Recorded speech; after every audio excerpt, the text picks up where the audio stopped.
అందరికీ నమస్కారం అండి. నా పేరు కిమిడి శ్రీరామ్, శ్రీకృష్ణపట్నం రాజానగరం మండలం శ్రీకృష్ణపట్నం సర్పంచ్. నేను ఏదైతే కూటమి అధికారంలోకి వచ్చిన తర్వాత ఇటు పవన్ కళ్యాణ్ గారు కానీ అటు చంద్రబాబు నాయుడు గారు కానీ ఈ రాష్ట్రాన్ని అభివృద్ధి వైపు తీసుకెళ్లాలనే లక్ష్యంతో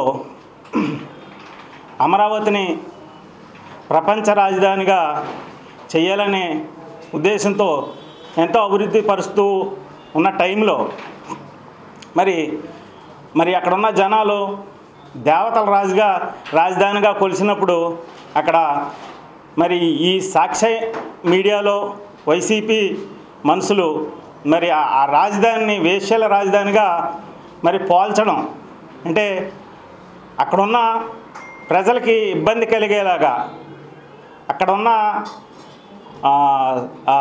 జనాలకి ఆడవారికి ఎంతో బాధ కలిగేలాగా మాట్లాడడం ఇది ఎంతో శోచనీయం.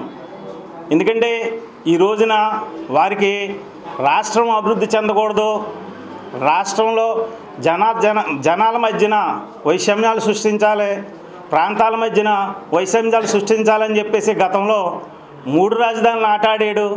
అది పోయింది. ప్రాంతాల మధ్యన విభేదాలు పెట్టాలనుకున్నాడు, అది పోయింది. ఇప్పుడు జనాల మధ్యన విభేదాలు పెట్టాలనే ఈ కోణంలో ఈ సాక్షి మీడియాని అడ్డుపెట్టుకుని ఇవాళ ప్రయత్నం చేస్తూ ఉన్నారు. ఈ రోజున మేము జనసేన పార్టీ తరఫున రాజానగరం నియోజకవర్గం మా భక్తుల బలరాకృష్ణ గారి ఆధ్వర్యంలో ఈ విషయాన్ని ఖండిస్తూ ఉన్నాం. నమస్కారం. సెలవు.